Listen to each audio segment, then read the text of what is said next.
针对英国工党台湾之友会代表团近日在台湾窜访，中方予以强烈谴责。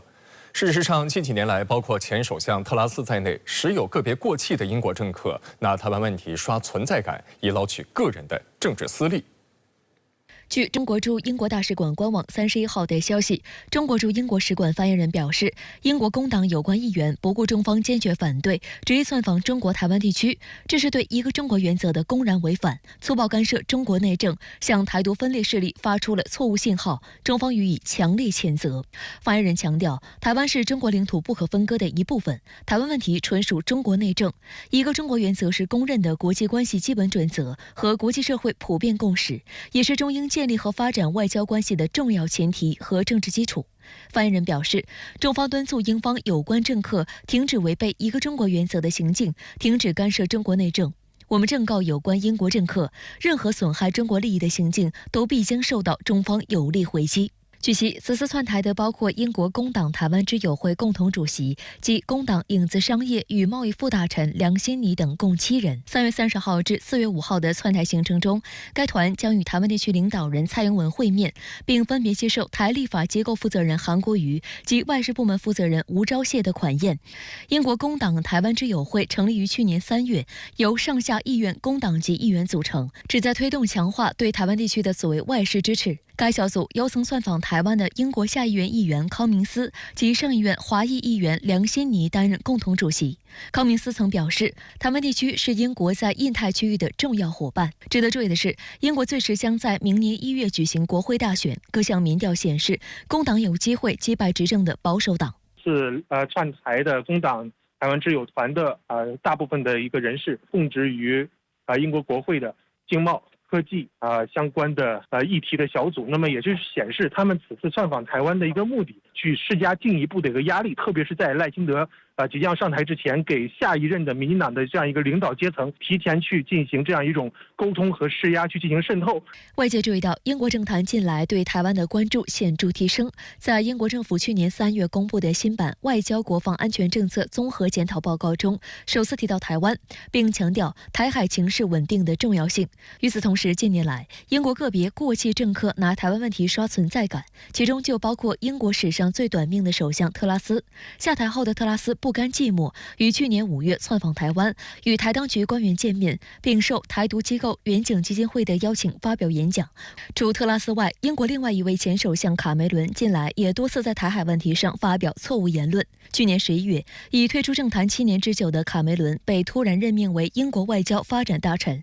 今年1月13号，卡梅伦发表声明，对台湾地区领导人选举当选人赖清德及其政党表示祝贺。2月，卡梅伦甚至将红海和台湾海峡混为一谈，声称将敦促中方支持有关地区的所谓航行自由。对此，中国驻英国大使馆网站回应称，中国对台湾海峡享有主权、主权权利和管辖权，同时也尊重其他国家在相关海域的合法权利。中方坚决反对任何国家以航行自由为名，在台海地区制造事端，损害中国主权和安全。对英国个别政客蹭台海热点，有分析指出，一是以此表明反华抗中的政治立场，为自己的政治生涯积蓄能量；二是配合美国煽动两岸对抗，制造台海紧张；三是勾连民进党当局将台湾问题所谓国际化，妄图模糊否认台湾问题是中国的内政问题，这一动向值得高度警惕。奉行的与岛内的独派，特别是现在的民进党当局进行勾连，去遂行一些渗透和利用台湾来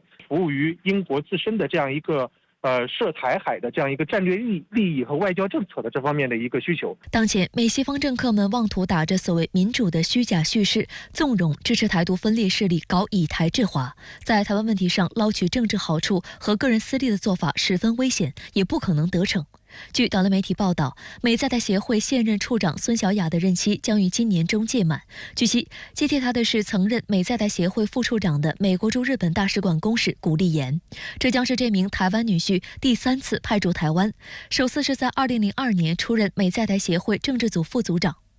资料显示，古立言精通中文和日语，曾任美国驻成都和驻冲绳总领事，以及美国驻日本大使馆的军政事务组长、驻日使馆和驻菲律宾大使馆的政治官。他也曾担任白宫国家安全委员会日本与东亚经济事务处主任，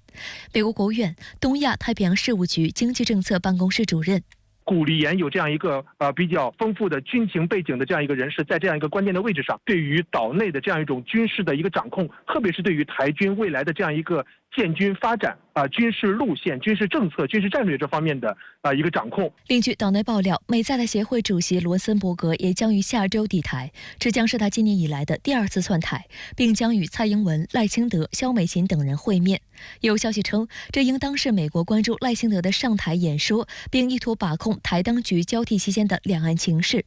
外界注意到，罗森伯格获得美政府高层的信任，去年3月就任美在台协会主席，1年当中已经4次窜台，频率之高十分罕见，显示如今的台海局势让拜登政府相当关心，极力要将台湾拿捏在手，为美国的战略利益服务。在美国大选前，毫无疑问，从执政的拜登政府民主党这个角度来讲，他们是希望能够在台湾问题上，一方面是不失分不出现这样一种所谓的危机，或者说是令美国感到意外的这样一个事态，同时又是一种比较紧张的稳定的这样一种矛盾的一个态势之中去推行美国在台海的各方面的战略和军事，包括经贸方面的利益。